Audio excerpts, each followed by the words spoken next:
আসসালামু আলাইকুম ওরহমতুল্লাহ বারকাতু। দেশে এবং প্রবাসে সকল ভাইদেরকে শুভেচ্ছা অভিনন্দন। আজকে একটা শর্ট ভিডিও দেখলাম, ওইখানে ওই ভিডিওটা দেখে এই ভিডিওটা বানানো।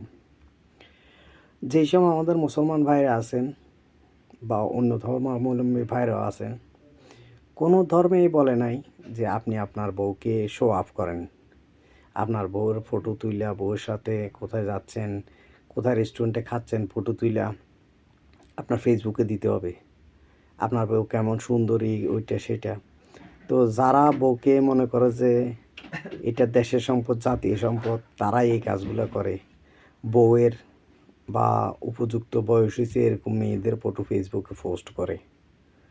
তো একটা জিনিস খেয়াল রাখবেন, বউ, আপনার স্ত্রী, বোন, মা যারা আছে, মহিলা বা উপযুক্ত সন্তান, ওরা দেশের দেশের সম্পদ না, ওইটা আপনার সম্পদ। আর আপনার সম্পদের হেফাজত করার দায়িত্ব আপনার। সেটাকে আপনি সবার ফেসবুকে দিবেন, ইউটিউবে দিবেন, টিকটকে দিয়ে সবার কাছে শেয়ার করে এটাকে জাতীয় সম্পদ বানাই ফেলিয়েন না। তাহলে দুনিয়াতেও সেটার জন্য কষ্ট পাবেন, আখেরাতেও তো সাজা আছে, সেটা জানেন। সব ধর্মেই বলছে। ঠিক আছে, আমার কথাটা আসলে কাউকে আঘাত করার জন্য না, সচেতন করার জন্য। আর যদি ভুল হয় ক্ষমা দৃষ্টিতে দেখবেন। আর ভালো লাগলে আমার ভিডিওটা শেয়ার করে দিবেন, যাতে আরেকজন দেখে উপকৃত হয়। আসসালামু আলাইকুম।